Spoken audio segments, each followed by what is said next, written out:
Good afternoon. Robert Menard here, your Woodshed correspondent with Woodshed News. This just in.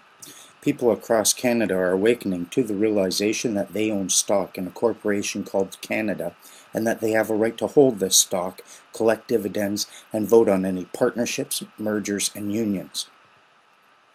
This knowledge is spreading like giggles at an orgy across the country.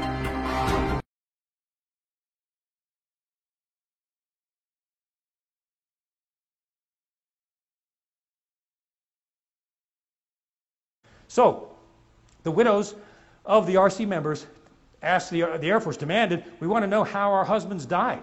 What happened? I mean, we lost our husbands, their kids, one of which is in my book. We lost our dads. What happened? Well, the Air Force said, well, we can't tell you what happened because the details are classified. We're going to see more of this MO later. Believe me. It's classified. And the widows filed suit. Said, oh, no, it's not. We want to know what made that thing crash and what killed our husbands. So what did the government do? It invented this. This is based on the doctrine of the monarch of King of England. That's where the state secrets privilege came from. I thought we were supposed to be free from the king, weren't we? Wasn't that the general idea? That's where they got the state secrets privilege was, and they shut the entire case down, sealed it, and told the widows if they talked about it, they'd go to prison. However, the crash report was found on the internet unclassified, and what it revealed was serious gross negligence on part of the pilots that drove that thing right into the ground. And I'll tell you, all right, it manipulates Congress to secrecy. I'm going to show you examples of that in a moment. Manipulates the judiciary through the state secrets privilege, which shuts down legal cases. The Foreign Surveillance Court, the FISA court, is a secret Supreme Court that approves warranted wiretaps on Americans outside the Constitution. Oh, by the way, have you heard of the Sun Valley Conference? That's covered in here, too. It's basically like the Bilderberg meeting for media, where every July, all the major media moguls and tech titans, now that the tech companies are essentially media companies, all meet in Sun Valley, Idaho for a weekend conference just to discuss coordinating terms of service, acquisition deals, and setting the media agenda for the coming year. Oh, and top CIA officials are always in attendance and often keynote speakers. Why is the CIA meeting with all the heads of all the major media and tech companies every summer? You'll see. Ja. En wat een van de dingen waar voor mij een luik open ging, dat ik toen eerst niet wist, maar nu wel, dat is bijvoorbeeld geheime diensten. Je denkt dan van geheime diensten zijn in het belang van een land en van een volk, enzovoort. Ja. Maar dan blijken dat eigenlijk wat ze nu noemen criminele organisaties te zijn. Althans, het systeem is zwaar crimineel. Ja. Het gaat over het financieren van oorlogen, het creëren van oorlogen, het creëren van eigenlijk heel veel ellende in deze wereld. Dus ook heel veel strijd. Ja. En dan denk ik van jeetje, de mensen moesten eens weten hoe de wereld werkelijk in elkaar zit.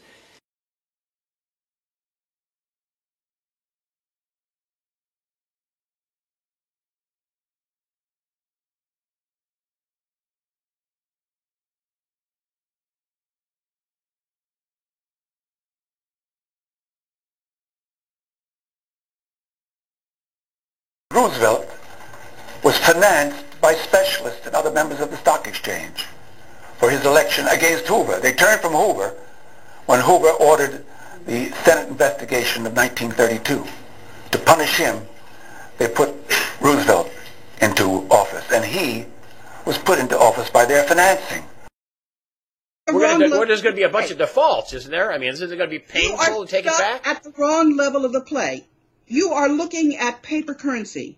There was an agreement starting in the early 1900s to take all of the wealth of the world, the treasures, the gold, the diamonds, priceless treasures. These are now in a big vault in different places, buried. And this all can come out.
Common law right to travel. A lot of the things that they get us with, they've got us believing that in order for us to exercise some of our most fundamental human rights, we have to engage in contract with them. We want a license. We have to go submit an application for a license.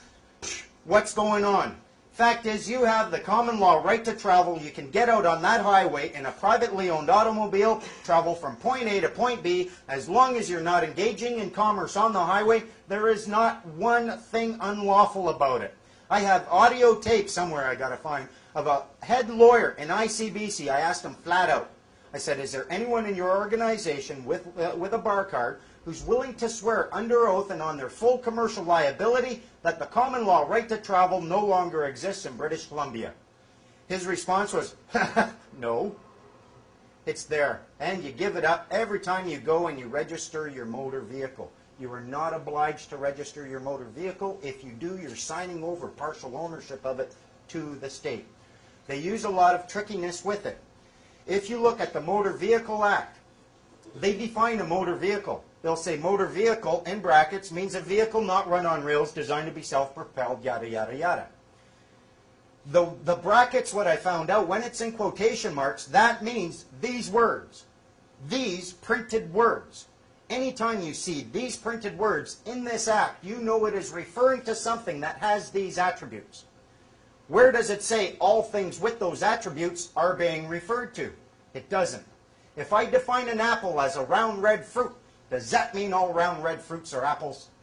No. You got cherries, pomegranates, certain varieties of the more exotic Asian pears. All of these are red, round, and fruits, and they're not apples. When they define a motor vehicle, they don't give you the full and complete definition. There are other attributes they've left out. And you will find those attributes further in the Act. If you get to Section 3.1 of the Motor Vehicle Act, it says the owner of the motor vehicle must apply for and receive registration and insurance in the form required by ICBC. That's the missing attribute. The moment you do that, yes, now your property is a motor vehicle, and there's no one in ICBC going to claim that you have an obligation to register your personal property.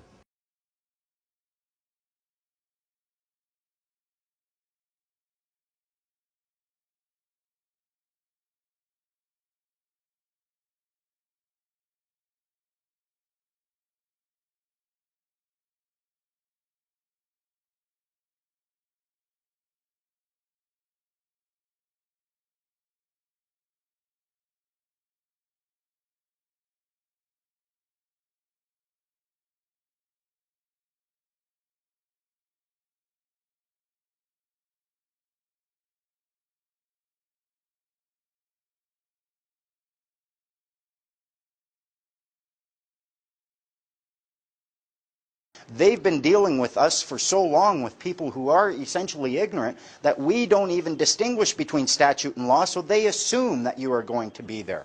They'll say, oh, you broke the statute, you broke a law, I want to give you a ticket. And then they'll say, I need to see your ID, and if you don't show me ID, I'm going to arrest you for obstruction of justice. I've had cops do this to me, SkyTrain cops.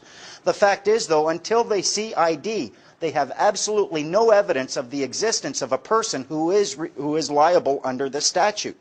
So they're putting the cart before the horse. They're saying, I see a human being. The Act says person must produce a proof of fare. You're a person. I'm giving you a ticket. Now you have to show me your ID so I can give you a ticket, because they've been told if you don't see ID, you can't give a ticket. They know this, but they're putting the cart before the horse. Ask them flat out, is this a transaction of a security interest? If he says, I don't know, then you say, well, clearly it can't be. You cannot engage in a transaction of a security interest in ignorance. So you say, okay, fine, so this isn't a transaction of a security interest. If it is, you need knowledge thereof. Since it's not a transaction of a security interest, you will not be generating any obligation upon me to pay or perform, so why am I talking to you? Have a good day. If they say, yes, it is a transaction of a security interest, you need my consent for that, and I do not consent to your transaction of a security interest. If they ask you for identification, do what my friend Digger did. He said, why do I have to show you ID when I'm not even obliged to have it, but you are? They need to show you 3 things upon demand, if you demand it. their identification card. It'll be signed by the Solicitor General. Their badge is usually right there. They will have a business card. If they don't have a business card with their name and badge number that matches their ID card, you do not know you're dealing with a proper cop. And I've caught cops wearing fake numbers and giving out fake cards. That doesn't jive. It does. You need all three. And when you see all three of those, then you know you're dealing with an officer who is in uniform. If he doesn't show you that, he's out of uniform. I don't have evidence that you're actually a real cop, and I'm not listening to you. And if you order me to do anything, it's under protest and duress. If he asks, the badge, ID, and business card. Thank you. Ask him, are you giving me an order? And hope he says yes. Really, that makes you liable for a bill. They hate this.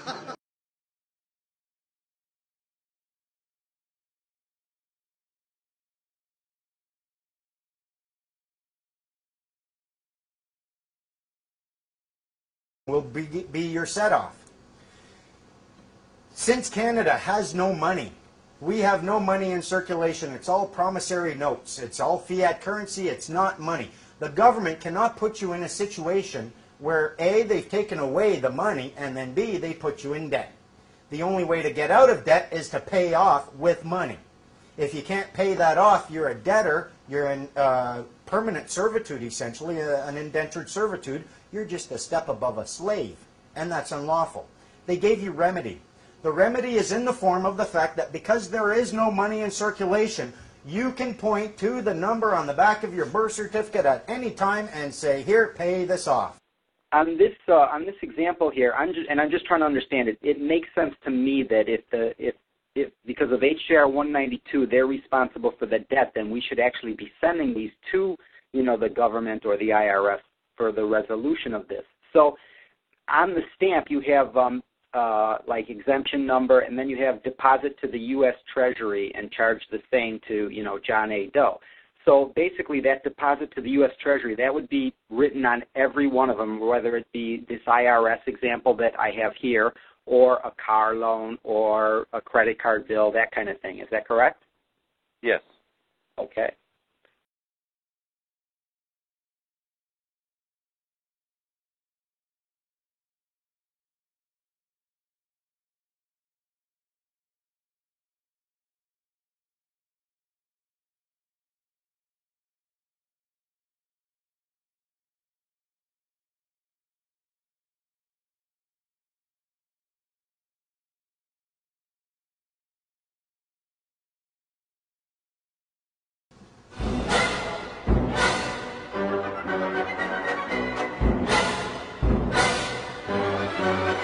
Oh, the value. How can you do that? Look, who's got their birth certificates on them right now? Pull it out and look at the back of your birth certificate. On the back of that birth certificate, you will find a number. It's a bond tracking number. The government generated and floated a bond when you were registered as a child. This bond generates revenue every year. The Federal Minister of Finance is acting as your fiduciary agent in trust over your account. When's the last time you told him what to do with your money? Never. So his obligation then is under the Financial Administration Act. His obligation is to transfer it to a registered representative. That's your provincial representatives. They do this every year in the form of the federal transfer payments. Part of what they're transferring, part of what your federal representatives are transferring to your provincial representatives is money generated from your bond, and they have no right to touch that money whatsoever if they're not acting as your representative.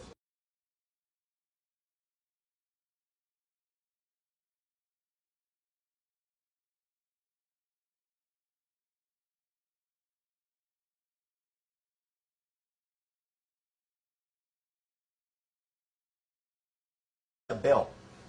Please send me a bill that's going to have a signature on it. When you're done sending me that, I want to see the contract, the lawful two-party contract supporting that bill. If you can't show me that, stop asking me for money. If once you do that, you get it to a point, what you will end up getting, they call a remittance, the final notice, your final notice, you must pay this. If you look on that envelope when you open it up, in the lower corner, they call it a remittance. They want you to take this remittance and send it in with the check, say for $40. Here's the thing, if this was a bill, why do they want it back? When's the last time you ever paid a bill and then had the person who presented you with the bill demand that bill back?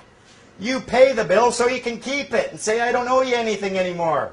But they want it back. What's a remittance? I looked it up. A form of money. It's money. It's sent by one merchant to another, either in bill of exchange, check, specie, or otherwise. They have sent you a piece of paper worth $40. But they messed up because the word that they put on it is amount, not value. What you are going to do is you are going to take that little remittance. Imagine for a moment, this is what they're doing, I think. Imagine you want someone to come over and cut your grass. So you hire a company to come cut your grass, and then he's halfway through cutting your grass. You realize you're a stockholder in that company.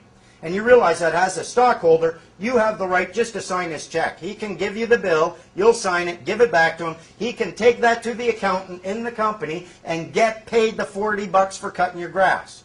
But it's going to have a negative effect on your stock. It's coming out of your stock. So what if you decide, no, I'm not going to do that. I'm not going to take that route. I'm not going to devalue my stock. I'm just going to give you a check for cutting my grass. But what you've done now is you've given him two pieces of paper. Each one is worth $40. This $40 check does not cancel out the $40 remittance. The $40 check is what they're charging you to do the administration on your remittance. They sign it on your behalf. They send that off. They're getting paid twice. All you have to do is take that remittance, put value across it, assign value to it, accept it for value, send it off to them. They can now it's money. Now you valued it. You've treated it like a remittance as a species of money, and you're done.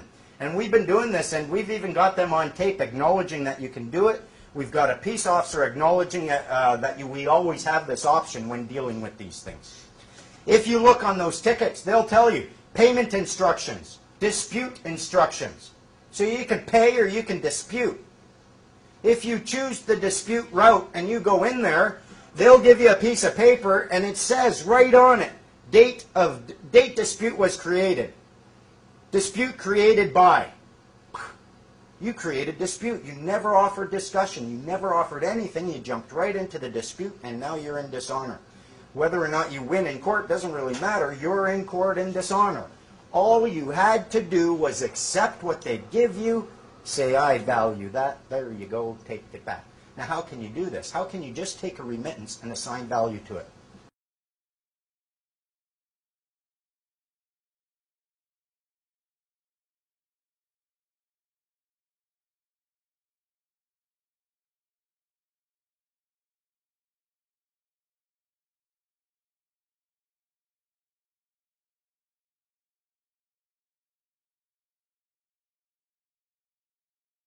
Antarctica. He's got also a documentary film producer.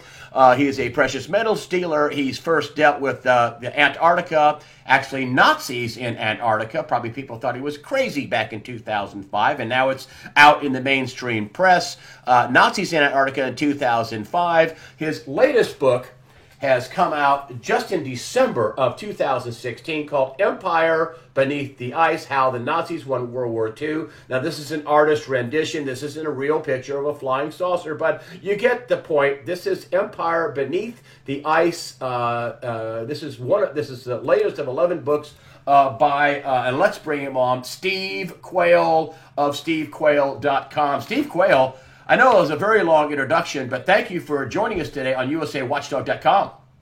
Well, Greg, this is a delight for me to come on and to share with your viewers just why Antarctica is in the news and in the headlines to the degree it is.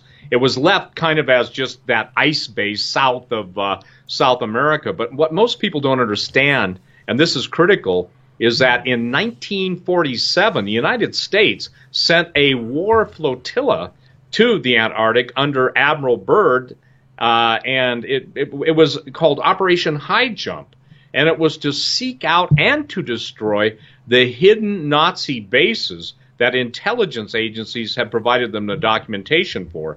It wasn't a small thing, 13 ships, 4,700 men, and the state-of-the-art, if you will, advances in U.S. weaponry. The bad news is we got our rear ends kicked. And in 1947, it was actually February, things started in August of 46, ended in 1947, Admiral Byrd came back and reported to Congress what had happened. The Russians, incidentally, had made a video, because they were spying, of our aircraft encountering flying saucers. Now, in order to put this into perspective, two of the heads of NASA, which is our National Aeronautic and Space Administration, were former Nazis. Very prominent scientists. Operation, and just how did that happen? And let's just go ahead and tell people a program called Operation Paperclip, where we were in a rush to beat the Russians, to go into Germany and take their scientists and bring them over to America to help with our warfare, Defense Department, and advance our technology. Correct? Absolutely. And when you deal with Hermann Oberth and you deal with Dr. Werner von Braun, and Hermann Oberth's famous statement is, "Think not that we Germans were brighter than any other scientists. We had help from other worlds." And that's interesting because, over the years... That was actually, and just so you know, I just want to kind of bring this in here, because I don't want people, we talked about this in the very pre-interview, that I don't want people to think you're crazy, Steve Quayle. You're not crazy. I would never put you on if I thought you were. And many people are fans of yours and do not think you're crazy. Some people may, but that quote that you gave was a quote that I heard for my own ears on the History Channel. I heard that quote that you just gave. So go ahead. I interrupt you. Go ahead. No, Operation Paperclip, but there were 7 other operations under the same thing. We brought in, for instance, even the Japanese weapons designer, Dr. Ishii, ISHI. So that was the plan of Western intelligence to bring it in. So let's get back to the Antarctic. When Admiral Byrd came back, he had the first Secretary of Defense on his side to tell the American people what was really going on in the Antarctic, and that was Forrestal. Forrestal, again, was the first Secretary of Defense, and when he was wanting to tell the American people what they had found through Operation High Jump and the advanced technology, he was thrown out a 3rd-story window at Bethesda Naval Hospital. So when you're dealing with the Antarctica and you're dealing with the history of the Antarctica, it is steeped in absolute not only mythology and, let's just say this, mythological references, but in the 1500s, even the Piri-Reis map showed Antarctica without ice. Now that basically comes into total conflict with the modern geologic time frame of glaciation. So, Steve, even during World War II, there were reports of giants and cannibalism coming out of the Solomon Islands. What was that all about? After World War II, people couldn't reconcile the fact that a lot of servicemen, U.S. servicemen, had been eaten, cannibalized, as well as Japanese. And the fascinating investigation I've come up with was the fact that the Solomon Islands are riddled with stories of cannibalistic giants and even living giants to this day. I was contacted by a man named Marius who was literally going to meet me in California with, let's just say this, irrefutable evidence. But he said to me on the phone, he said, "Steve, I'm being followed, and I'm not sure I'll even make it there alive." What has to be asked, the question that needs to be asked and has to be asked, is that why do people who have the evidence, why are they intimidated? Why are they threatened? Why are they disappeared? What is this cover-up? And I'll tell you the bottom line, they do not want people to understand.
Primary term is 3 years for river tracts, 5 years for submerged and upland tracts. Key areas include Galveston Bay, Trinity Bay, the offshore area from Galveston, Sabine Lake, and Nueces River, and a number of tracts, river tracts. In fact, we have 67 river tracts up for bid on this sale, and the largest amount of those being in the Eagle Ford area in South Texas. Some 45 tracts are down into that area, 45 plus or minus tracts. Looking at the offshore nominated tracts, you see a few nominated tracts here in Sabine Lake, and these are put up at $500 an acre for the most part. A lot of activity in Galveston and Trinity Bays in terms of nominated tracts. These are $300, been put up at $300 per acre. There's some scattered tracts offshore. Here's some tracts in offshore here. 150, 200 to about $200 per acre in some of this stuff offshore. As we drop down a little further, drop down. Okay. Matagorda Bay, we've got some activity in Matagorda Bay, $200 per acre. Swinging down into Redfish Bay and Corpus Christi Bay, some tracts down in this area at $250 per acre. Some offshore stuff here off of Nueces and Clayburgh County and San Patricio County at $300 per acre. So there's a good scattering of tracts. This just picks up that tail end there. So there's a good scattering of tracts both in the bays and in the offshore. There are about 300 bay tracts up and about a little over 100 Gulf tracts up for this sale. Staff recommends approval of the terms and conditions.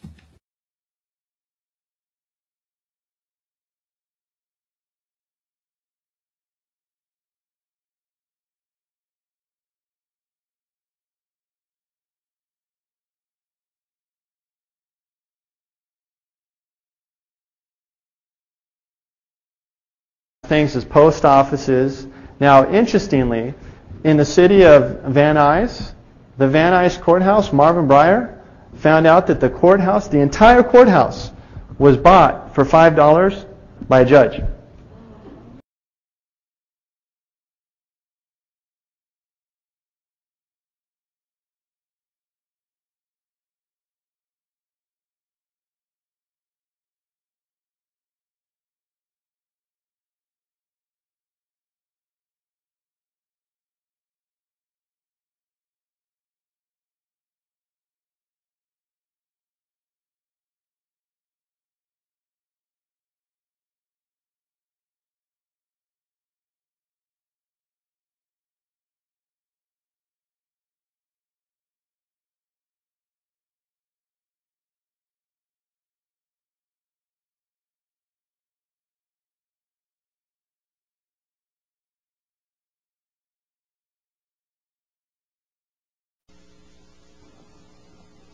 Today is May 1st, 1992.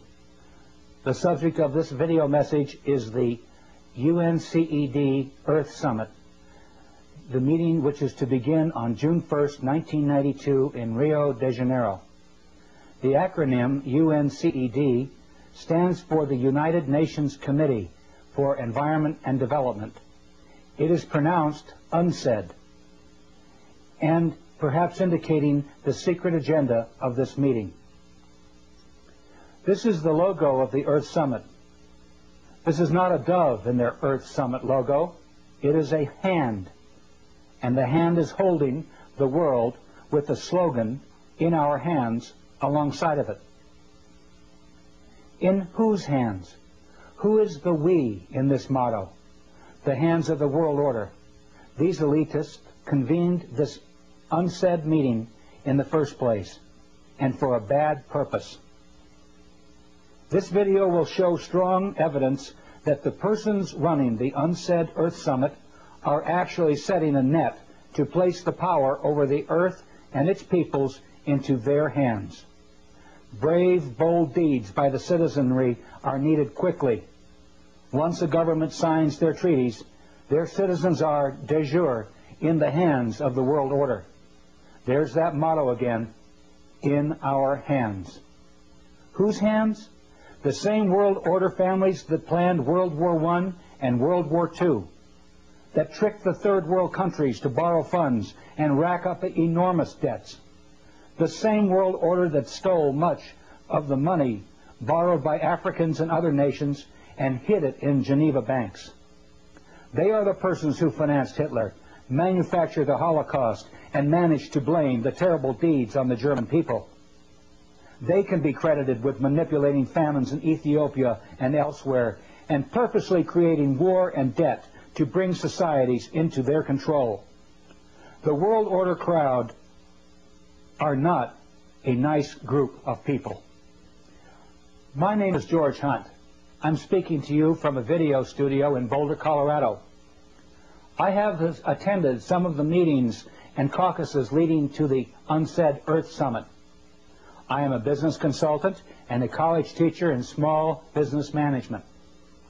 I own an environment company too, and am very familiar with the environment hypocrisy that the world order crowd has taken over the environment movement. I am aware of their plans. Please pardon me as I read my script. I'm not a professional actor, and my memory will not serve me with the things that I want to say.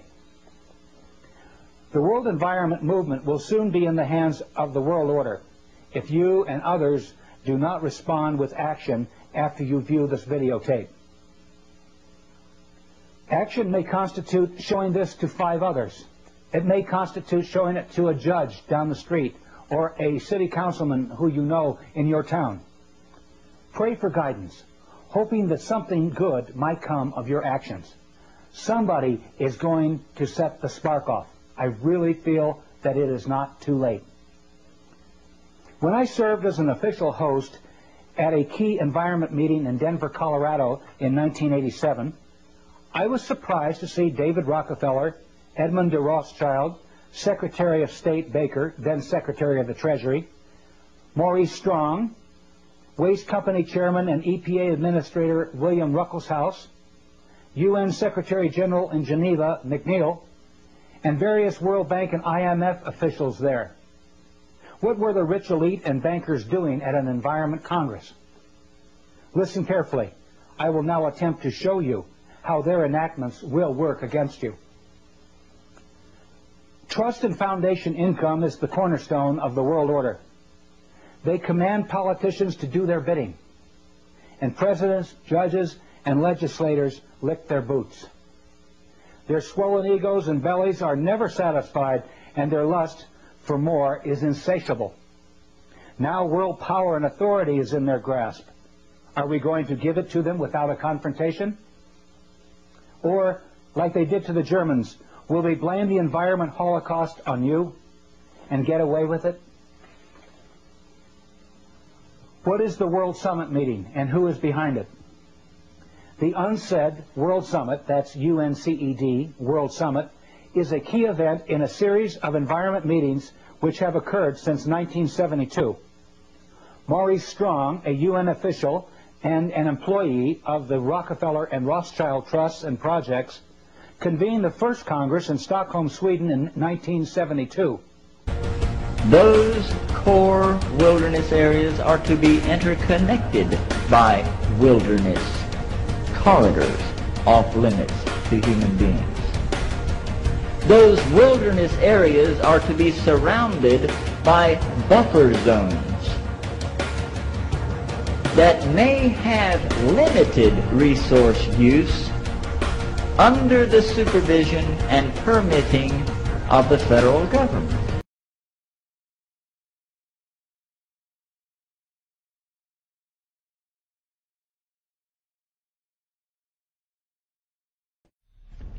According to a report in WorldNet Daily, some of the richest men and women in the world met secretly in New York recently.